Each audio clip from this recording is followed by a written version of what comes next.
Let's talk about the difference between lip filler, a lip flip, and a lip lift. So a lip flip is going to be achieved by using a neurotoxin such as Botox, whereas lip filler is obviously going to be used with filler. A lip lift is different from both of them in the sense that it's done surgically. So let's go over the difference between all three of them and what you can expect from that.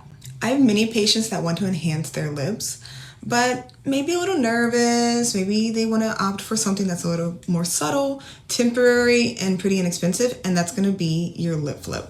Basically, all that a lip flip does is that it prevents the muscle from contracting so hard, causing your lip to fold under when you smile.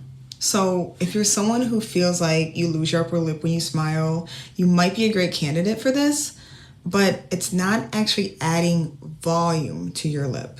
So then that's where your next option of lip filler comes in. If you're someone who feels like you don't have a ton of volume, you generally want to enhance the shape of your lip, filler is going to be the way to go. Filler can also help with that curling under of the lip, but in some cases I'll actually use lip filler along with a lip flip, and that seems to work really well for certain patients. The goal with lip filler is not to add projection, it's actually to add height.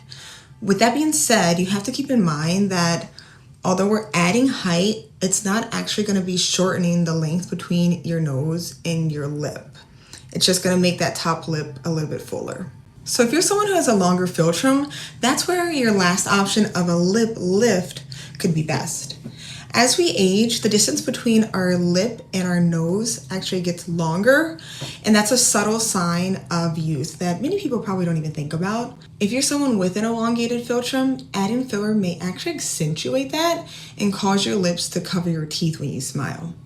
So with my older patient population, this surgical lip lift option can be a great option, and it's part of the conversation I may have with them. This is where they actually make an incision right below your nose, right here, and they pull the skin up and close that incision area. That helps to lift the lip and shorten the distance between the nose and the lip. For some people, they may need multiple modalities to achieve this look, but knowing the difference between the three of them can make a huge difference in helping you guide what direction to go in and what to do.